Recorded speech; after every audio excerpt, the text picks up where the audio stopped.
ഈവനിങ്ങിൽ മക്കൾ സ്കൂളും വിട്ടിട്ട് വിശന്നിട്ടായിരിക്കൂലേ വരുന്നുണ്ടാവുക. ആ സമയത്ത് അവർക്ക് ഇതുപോലെ എന്തെങ്കിലും ഒരു സ്പെഷ്യൽ ഉണ്ടാക്കി കൊടുത്താൽ അവരെത്ര ഹാപ്പി ആയിരിക്കും. അതുപോലൊരു പൊട്ടറ്റോ ബോൾസിൻ്റെ റെസിപ്പിയാണ്. അതിന് വേണ്ടിയിട്ട് നമ്മൾ എത്രയാണോ വേണ്ടത് അത്രയും പൊട്ടറ്റോ എടുത്തിട്ട് ഇതുപോലെ തൊലിയൊക്കെ കളഞ്ഞ് ഉപ്പും കുറച്ച് വെള്ളം ഒഴിച്ചിട്ടൊന്ന് വേവിച്ചെടുക്കുക കേട്ടോ. ഫുൾ ഫ്ലെയിമിൽ 2 വിസിലിന് ഈ പൊട്ടറ്റോ വേവിച്ചെടുത്തിട്ടുണ്ട്. ഓരോരോ അടുപ്പിൻ്റെ വ്യത്യാസത്തിൽ കുക്കർ ചിലപ്പോൾ പൊട്ടറ്റോ തന്നെ ചിലപ്പോൾ വേവുള്ളതായിരിക്കും.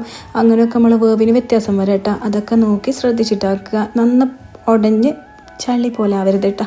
ഇനി ഒരു മാഷർ വെച്ച് നന്നായിട്ട് മാഷ് ചെയ്ത് കൊടുക്കുക. അതിന് ശേഷം 1/2 ടീസ്പൂണ് മഞ്ഞൾപ്പൊടി, 1 ടീസ്പൂണ് മുളക് പൊടി, 2 ടേബിൾ സ്പൂണ് കോൺഫ്ലോർ, ഇത്തിരി കസൂരി മേത്തി ഉണ്ടെങ്കിൽ പിന്നെ ഒരു പിടി മല്ലിയില, ഇനിയൊക്കെ ഇട്ട് കുഴച്ച് സെറ്റാക്കിയതിന് ശേഷമാണ് കുരുമുളക് ഇട്ടിട്ടില്ല എന്നുള്ള ഓർമ്മ വന്നത്. അതും കൂടി ഇട്ടിട്ട് ഞാൻ നല്ലോണം ഒന്ന് മിക്സാക്കി കൊടുക്കുന്നുണ്ട് കേട്ടോ. ഇനി നമ്മൾ ചെറിയ ചെറിയ ബോൾസ് ആക്കിയിട്ട് ഒന്ന് മാറ്റി വെച്ച് കൊടുക്കുക. അപ്പോൾ ഇത്രയും ബോൾസ് ഉണ്ടാക്കിയെടുത്തിട്ടുണ്ട്.